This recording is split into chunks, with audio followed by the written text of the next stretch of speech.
안녕하세요. 저는 경기도에서 거주 중인 33살 먹은 주부입니다. 32살 때 시집와서 남편이랑 분가해서 살았고요. 어느 날 남편이 어머님께서 돌아가시고 혼자 계신 아버님을 저희가 모시는 게 어떻겠냐고 갑자기 이야기를 하더군요. 어느 누가 갑자기 저런 말을 하는데 좋다고 할 수 있겠어요. 그 일로 남편이랑 많이 싸웠어요. 위에 형님도 있으신데 왜 우리가 모시냐고.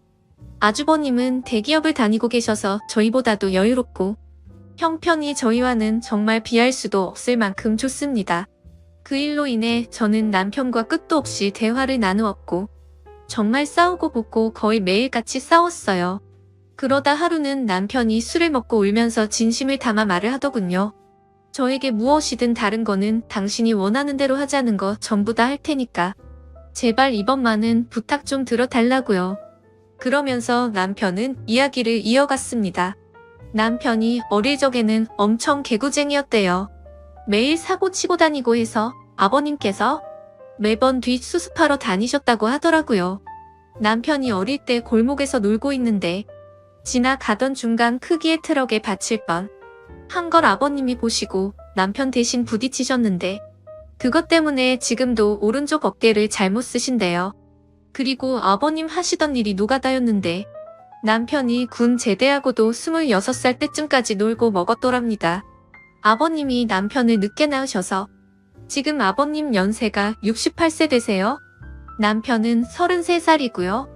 60세 넘으셨을 때도 노가다 하시면서 가족들 먹여 살리고 고생만 하셨다네요. 노가다를 오래 하면 시멘트 독이라고 하나?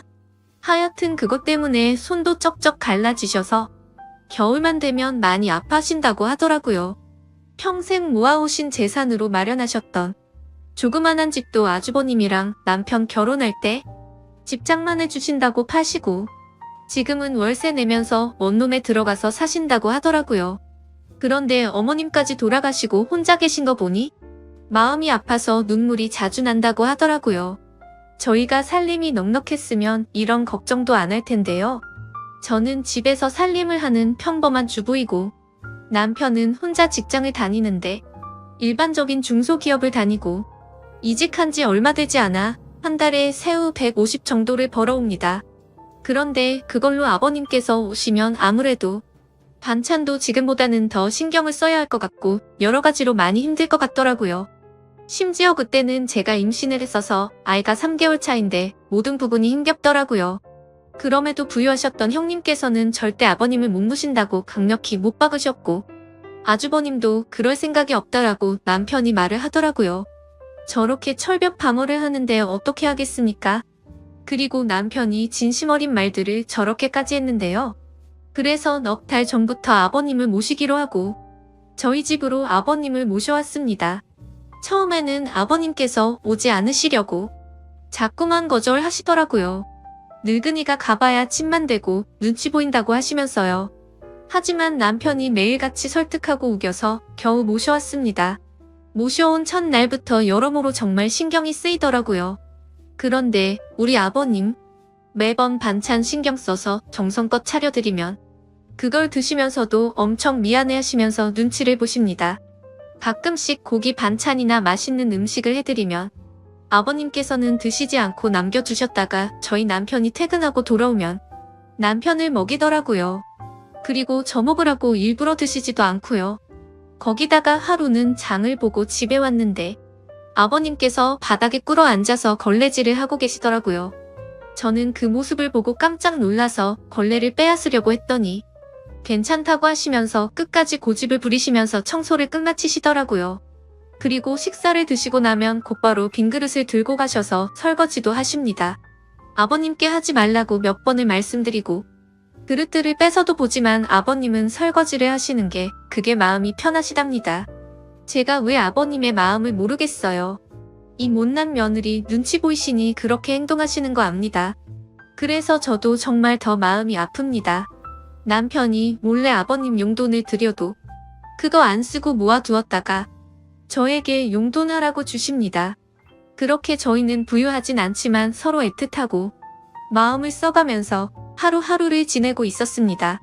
그런데 어제는 정말 너무 많이 슬퍼서 펑펑 울었습니다. 아버님께 죄인이라도 된 듯해서 눈물이 왈칵 나오는데 참을 수가 없더라고요. 한 달 전쯤부터 아버님께서 아침에 나가시면 저녁 때쯤 들어오시더라고요. 어디 놀러라도 가시는 것 같아서 용돈을 드려도 받으시지도 않고 웃으시면서 다녀올게 하시면서 매일같이 나가셨습니다. 저는 그래서 그냥 집안에만 있으시기엔 답답하셔서 산책이라도 다녀오시다 보다 하고서 크게 생각을 하지는 않았습니다. 그런데 어제 장을 보러 슈퍼에 갔다가 아래층 주인 아주머니를 만나게 되었습니다. 그런데 그 주인 아주머니께서 제게 어렵게 말씀을 하시더라고요. 오다가 이 집 할아버지 봤는데 유모차에 박스 실어서 가던데. 이 말을 듣고 저는 상상조차 못해봤던 일에 깜짝 놀랐습니다. 네? 맞습니다. 아버님 아들집에 살면서 돈 한 푼 못 버시는 게 마음에 걸리셨는지 불편한 몸이 끄시고 하루하루 그렇게 박스 주우시면서 돈을 버셨더라고요. 저는 그 이야기를 듣고 장을 보다 말고 밖으로 뛰쳐나갔습니다. 아버님 찾으려고 이리저리 돌아다녀도 안 보이시더라고요. 너무 죄송하고 가슴이 아파서 집에 들어와서 정말 한없이 엉엉 울었습니다. 한참을 울고 나서 남편에게 전화해 오늘의 상황을 말하니 남편도 아무 말이 없더군요. 한참의 정적이 흐르고 남편은 일찍 들어간다고 말하고 그렇게 통화를 끊었고 남편은 저녁 5시 조금 넘어서 평소보다 일찍 퇴근하고 들어왔습니다. 남편도 마음이 정말 안 좋은지 표정도 너무 어두웠고 집에 들어오자마자 가방만 내려두고 아버님을 찾으러 나간다고 하곤 바로 집 밖으로 나갔습니다. 제가 정말 바보였고 한심한 며느리였습니다. 그렇게 매일같이 나가셨는데 관심을 가지고 진작 이 사실을 알았어야 했는데 말이죠. 며칠 전부터 아버님께서 저 먹으라고 봉지에 들려주시던 과일과 과자들을 받으면서도 아버님께서 사오신 것인지 일을 해서 사온 것인가라는 생각도 못했다니 정말 한심스럽습니다. 못난 며느리 눈치 안 보셔도 되는데 그게 불편하셨던지 아들 집 오셔서도 편하게 지내지도 못하시고 매일같이 눈치만 보시다 불편하신 몸이 끌고 그렇게 일을 하고 계셨다니. 친정에 저희 아빠도 고생만 하시다가 돌아가셨는데 돌아가신 아빠 생각도 나고 해서 그렇게 저는 또 다시 한참을 펑펑 울었습니다. 그날따라 아버님 웃으실 때 얼굴에 깊게 패인 많은 주름들과 평생 고생을 하셔서 손목에서 갈라진 피부가 자꾸 눈앞에 아른거리고 생각나면서 너무나도 죄송한 마음에 남편이 아버님이랑 들어올 때까지 울고 있었습니다. 남편이 아버님을 찾아 나가고 1시간 정도 좀 넘어서 남편이 아버님을 모시고 집으로 들어오더라고요. 아버님 들어오시면서도 제 눈치를 보시면서 뒤에 끌고 오던 유모차를 숨기시는 모습이 왜 그리 마음이 아플까요? 오히려 죄송해야 할 건 저인데요. 아버님께서 미안해하는 듯한 그런 모습이 가슴에 남아서 지금도 이 글을 적는데도 마음이 너무 아픕니다. 저는 아버님의 모습을 보자마자 아버님께 달려가서 죄송하다며 손을 꼭 붙잡고서 또 펑펑 울었습니다. 그러자 아버님께서는 매일 나 때문에 밥 차리느라 고생도 많고 편하게 있지 못하게 해서 내가 정말 미안하다면서 제 얼굴을 보면서 손을 꼭 붙잡아 주시면서 말씀하시는데 저는 눈물이 멈추지 않았습니다. 저는 그날 아버님의 손을 처음으로 만져봤습니다. 평생을 고생하시면서 지내온 아버님의 손, 심하게 갈라지신 손등과 굳은 살 베인 손에 마음이 너무 아팠어요. 방 안에 모시고 나서도 죄송하다며 그렇게 펑펑 울었습니다. 아버님 식사 챙겨 드리려고 부엌에 와서도 요리를 하고 있는데도 왜 그리 눈물이 그치지가 않던지 남편은 아버님께 다시는 그런 일 하시지 말라고 말했고 앞으로는 제가 더 열심히 일해서 벌면 되니까 그런 일 하시지 말라고 아버님께 확답을 받아냈습니다. 그렇게 이야기를 끝마치고서 3명이 오순도순 모여서 함께 저녁을 먹었습니다. 밥을 먹는데도 아버님 손을 보면서 자꾸 가슴이 아프더라고요. 오늘은 어제 일도 있고 해서 남편이 연차를 내서 쉬는 날이었고 저는 아버님 모시고 시내 나가자고 남편에게 얘기를 했습니다. 그렇게 저희는 다 같이 시내에 나갔고 날이 좀 쌀쌀해져서 아버님 잠바 하나랑 신발을 샀습니다. 한사코 괜찮다고 하시던 아버님께 제가 말씀을 드렸습니다. 자꾸 그러시면 제가 아버님 눈치 보여서 힘들어요. 이렇게 말씀드렸더니 아버님께서는 고맙다고 하시면서 받으시더라고요. 그리고 집에 아버님 심심하실까봐 케이블 TV도 신청했습니다. 아버님께서 스포츠를 좋아하시는데 오늘 야구 방송이랑 낚시 방송 보시면서 너무 즐거워 보이시더라고요. 조용히 다가가서 아버님 어깨를 만져드리는데 보기보다 정말 왜소하시더라고요. 제가 꽉 잡아도 부서질 것만 같은 그런 아버님의 어깨. 지금까지 고생만 하시고 자식들 뒷바라지 하시느라 평생 헌신하시면서 살아오셨던 아버님의 그런 발자취들이 느껴지면서 저는 또 마음이 아파왔네요. 남편한테 말했어요. 저 평생 아버님 정말 친아버지처럼 생각하고 모신다고요. 비록 지금은 아버님께서 불편해 하시지만 언젠가는 친딸처럼 생각하시면서 대해주실 때까지 정말 잘할 거라고요. 마지막으로 아버님, 앞으로는 제 눈치 안 보셔도 돼요. 제가 그렇게 나쁜 며느리 아니잖아요. 아버님의 힘드신 희생이 없으셨다면 지금의 남편도 없잖아요. 그랬다면 지금의 저와 뱃속에 사랑스러운 손자도 없을 거예요. 저 아버님 싫어하지 않고 정말 사랑해요, 아버님. 그러니 항상 건강하시고 오래오래 사셔야 돼요. 그리고 2번 다시 그렇게 일 안 하셔도 돼요. 저 허리띠 쫄라매고 알뜰하게 살게요. 다음 사연입니다. 안녕하세요. 저는 평범하게 직장을 다니고 있는 22살 여자입니다. 저와 남자친구는 장거리 연애를 하고 있고요. 일하느라 일주일에 딱 1번 쉬고 만나고 있습니다. 그날마다 남자친구와 서로 지역을 오가면서 만나고 있고요. 그래서 이번 주에는 제가 남자친구가 있는 곳으로 갔습니다. 남자친구와 더 오래 있고 싶은 마음에 쉬는 날 전날이면 저는 항상 일이 끝나고 그 저녁에 버스를 타고서 남자친구네 동네를 갑니다. 남자친구가 절 혼자 두기 불안하다고 찜질방에서 자도 되는데도 불구하고 일부러 돈을 더 들여서 남자친구의 집에서 제일 가까운 숙박업소에서 저를 재우고 남자친구는 외박이 어려운 처지라 자신의 집으로 갑니다. 결론적으로 저는 혼자 그곳에서 항상 잠을 잡니다. 요번 주에는 가서 남자친구와 오랜만에 치킨과 맥주를 먹었는데 그날따라 맥주가 술술 들어가더니 나중에 정신을 차려보니 술에 좀 취해 있는 상황이었습니다. 남자친구는 항상 그랬던 것처럼 저를 재우던 모텔에 저를 재우고 남자친구는 집으로 갔고 저는 자기 전까지 계속 카톡을 하고 있었습니다. 그런데 갑자기 밖에서 누가 계속 노크를 하는 겁니다. 무슨 일인가 하고 나가보려고 했는데 혼자인 게 무섭기도 하고 겁이 나서 문만 살짝 열어서 빼꼼 밖을 봤습니다. 밖을 봤더니 옆방 앞에 모텔 아르바이트생이 있던 겁니다. 모텔 아르바이트생은 아저씨였고 저는 혼자인데 낯선 남자가 있는 것에 겁이 나서 문을 황급히 닫았습니다. 그러고 나서 남자친구와 카톡을 계속하면서 이런저런 일이 있었다고 얘기를 하고 자려고 침대에 누웠는데 누가 다시 똑똑하는 겁니다. 이번에는 열지 않았습니다. 그랬더니 모텔방으로 전화가 오는 겁니다. 그래서 모텔에 무슨 일이 있는 건가 하고 전화를 받았습니다. 그랬더니 맥주 가져다 드릴 테니까 종업원 가면 문 여시라고 하는 것이었습니다. 항상 여기로 오니까 주는가 보다 하고 별 의심 없이 문을 열고 받았습니다. 맥주를 냉장고에 넣고서 다시 침대에 누워서 남자친구와 카톡을 하면서 맥주 줬다고 얘기하고 남자친구는 저에게 앞으로 누가 와도 문 열어주지 말라고 내일 아침에 병원 갔다가 바로 가겠다며 얼른 자라고 하고서 카톡을 끝냈습니다. 그 뒤 잠들기 전에 TV를 틀었는데 컴퓨터와 연결이 된 PC가 바로 떴는데 성인 영상이 나오더라고요. 근데 그때 때마침 모텔 아르바이트생이 열쇠로 문을 따고 들어온 겁니다. 저는 이미 술이 좀 취해 있어서 그때는 그 아르바이트생이 문을 따고 들어온 줄 모르고 문이 열려 있어서 들어온 줄 알았습니다. 자려고 침대에 자리를 잡고 누워 있었던 저는 그 사람이 들어오는 걸 보고서 놀라서 침대 모퉁이에 앉았고 급하게 TV 채널을 다른 거로 돌렸습니다. 문제는 그때 술에 많이 취해 있어서 기억이 중간에 몇 부분이 나지는 않지만 왜곡되어서 기억되지는 않았습니다. 저는 채널을 돌리고서 무슨 일이시냐고 했고 그 사람의 대답은 기억이 제대로 나지를 않습니다. 그 사람이 아마 필요한 거 없느냐는 식으로 했던 것 같습니다.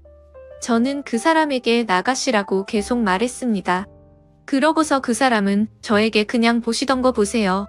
이러면서 제가 들고 있던 리모컨을 빼앗고서 채널을 다시 돌리는 것이었습니다.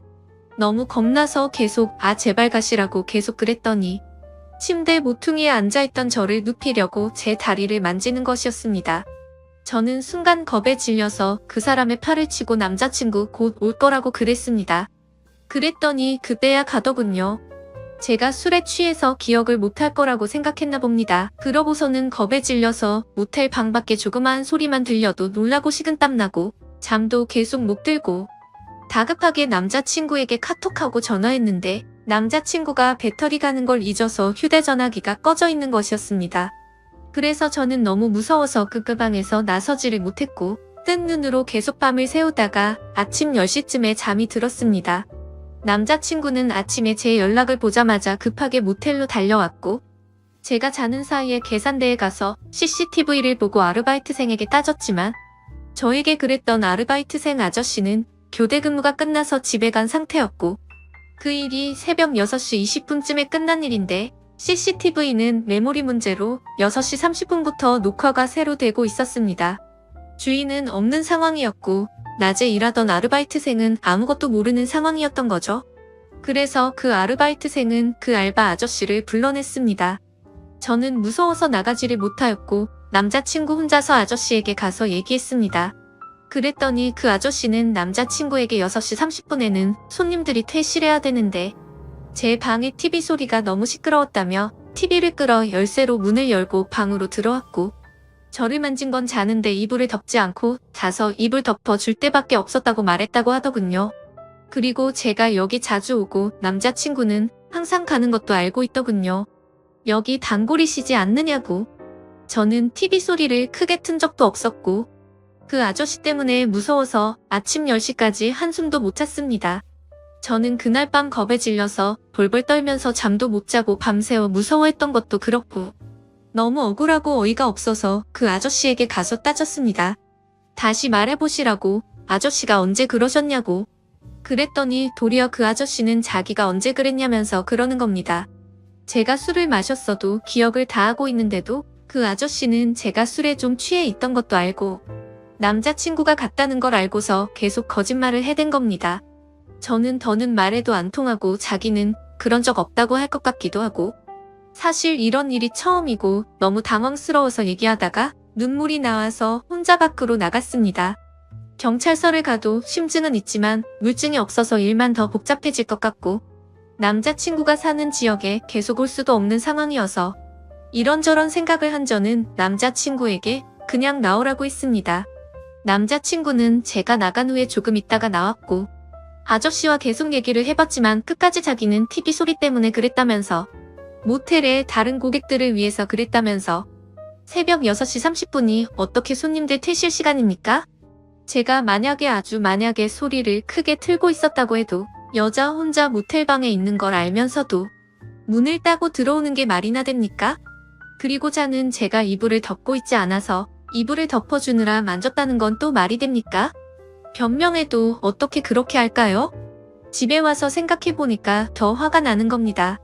너무 억울하고 지금 가서 그깟 5만 원 던져주고서 경찰서 가자고 하고 싶습니다. 하지만 그럴 시간도 안 되고 어제도 밤에 울면서 남자친구와 전화했습니다. 내가 대체 뭘 잘못했길래 이런 일을 당해야 하느냐고. 너무 억울하다고. 심증은 있는데 물증도 없는 지금. 물증이라고는 모텔에 그 아저씨가 들고 왔던 맥주와 새우깡이 있었고 카톡으로 실시간으로 남자친구와 얘기했던 내용이 전부입니다. 그 자리에서 마음 다 풀릴 때까지 해결하고 오지 못하고 바보처럼 제대로 따지지도 못한 저 자신에게 너무 화가 납니다. 남자친구도 자신이 지켜주지 못해서 정말 미안하라면서 죄책감을 느끼고 있습니다. 그래서 이젠 남자친구에게도 얘기하지 못할 것 같습니다. 어떻게 해야 하나요? 누군가에게 말을 한다고 해결되는 것도 아니고 그냥 답답한 마음에 여기에다가 글을 씁니다. 자작글도 아니고 정말 상처받고 놀라고 힘들었으니까. 악성 댓글은 달지 말아주세요. 여자분들은 어딜 가도 꼭 조심하세요. 찜질방은 위험하다고 해서 남자친구가 돈 더 들여가면서 모텔에 재웠는데 누가 이런 일이 생길 줄 알았겠어요. 지금까지 제 고민을 들어주셔서 감사합니다.